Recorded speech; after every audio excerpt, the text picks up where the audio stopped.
The conference finals one time. Shannon, is Chris Paul's career overrated or underrated so far? I think it's a little underrated, Skip, and although I know he hasn't won a championship and everybody wants the championship to be the end-all, be-all, Skip, but for me, if every great player in every said sport won a championship, championships would be meaningless. That's what makes championships so special, is that it's so hard to accomplish it. In every great player, there have been a lot of great players that's never won a championship, and that's okay. That's what makes people want to chase it, because if everybody could get it, what's the meaning of it? It would lose some of its significance. It would lose some of its importance. But Skip, it's hard to argue. You look at the teams prior to when he arrives, and you look at the success the team has once he arrives, and then you look at the team once he leaves. What happens? So for me, I think Chris Paul has been a little bit underrated.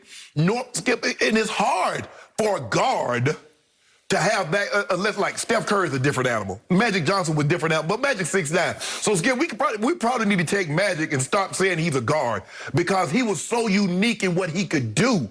When you're talking about Chris Paul is 6 foot tall. He's 6 feet tall. Sometimes I'm not even sure he's 6 feet tall. So when you talk about small guards, Isaiah, Chris Paul, Allen Iverson, Steph Curry, you know, you're asking an awful lot, and that's why people love Steph so much, because Steph, like, he's small, but he transcended the game. He revolutionized, he changed the game.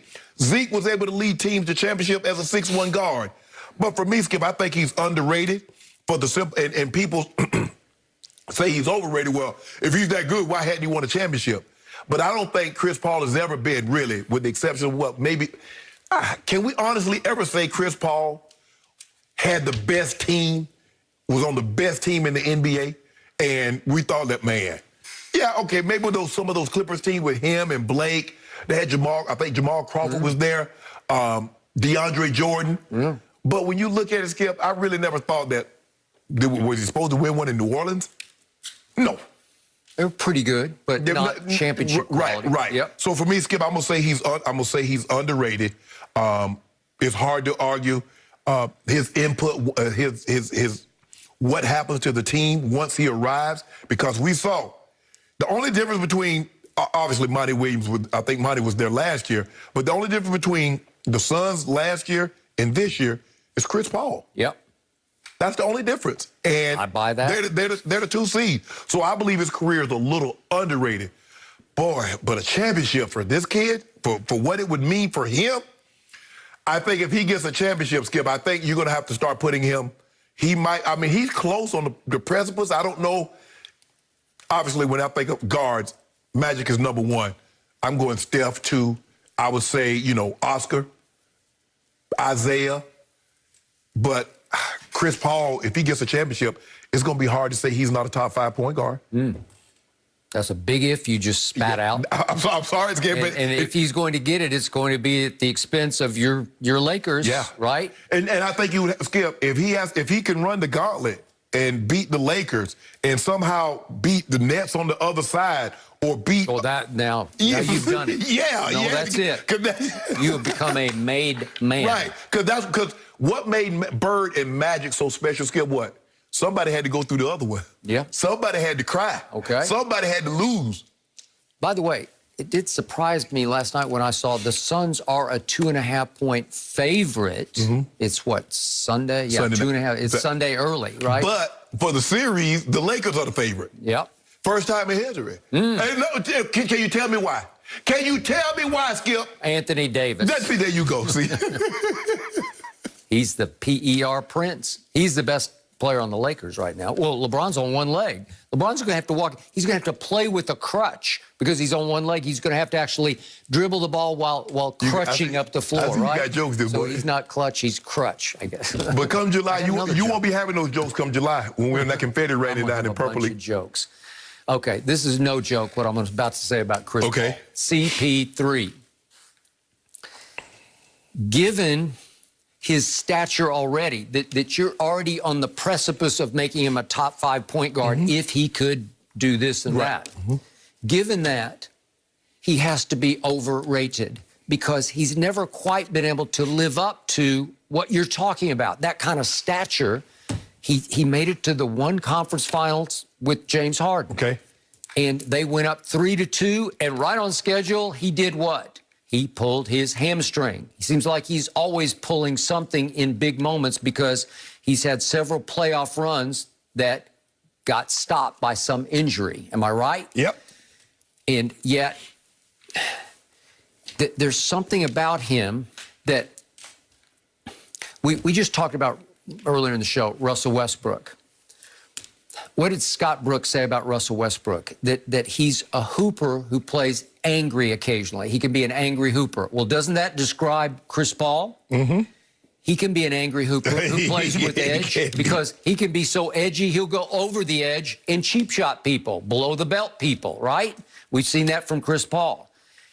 There's just something lacking in Chris Paul where he either gets hurt or he's limited by his sheer lack of height. If you're not even 6 feet tall, how much damage can you ultimately do to the NBA playoffs? Yeah. Help me out here. That's why I'm going overrated, because he's limited on his sheer stature. Now, he's Pitbull. He's got shoulders like Russ, but Russ is 6'3". But I think the difference is, Skip, where Steph Curry will shoot you, Chris Paul is more of the old school point guard facilitator, get everybody else involved. Yeah. So that's where his value is. He's a tenacious, Skip. He's been on the all-defensive team now. He's scrappy. He's made it 9 times. I'm going to give you that. He's 4 times won the assist title. Yeah. He's 6 times won the steals title. I'm going to give you all this.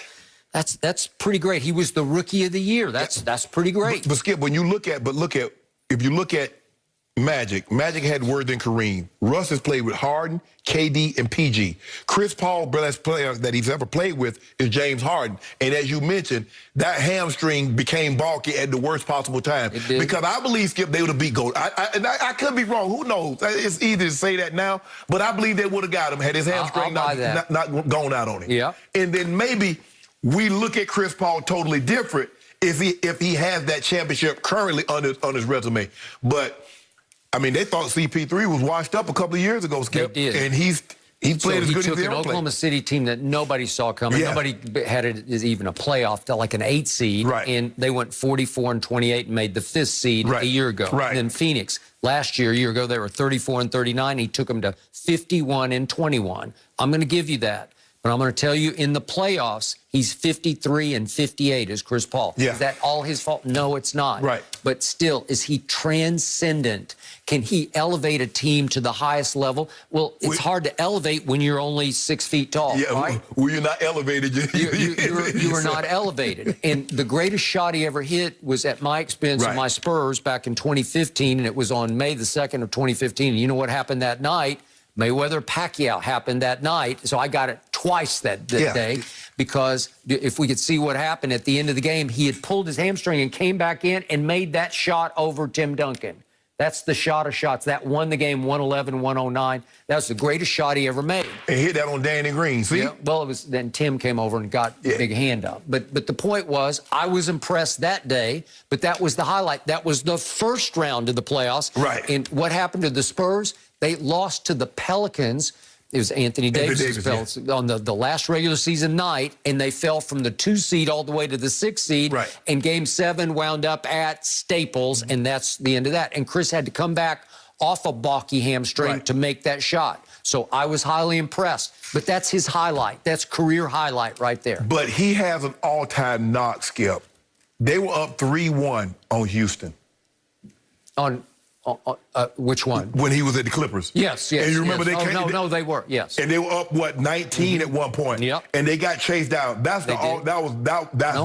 That might be the baddest thing on his resume as far as playoff, Skip. But I think he's been a great player. You mentioned all the accolades. Led the league in assists, led the league in steals, all defensive, all NBA, all-star. Now the thing that's missing, Skip, that's the final piece. Okay. That's the final piece of the puzzle that can say, okay, Chris, you belong. Okay. But even if it doesn't happen, see, and this is what happens, is that we place so much emphasis on the titles. Yeah. Now, when he goes and links up, and that's what guys have done. That's why you see all these guys go link up, Skip, because they're tired of hearing who's the best player that's never won a title.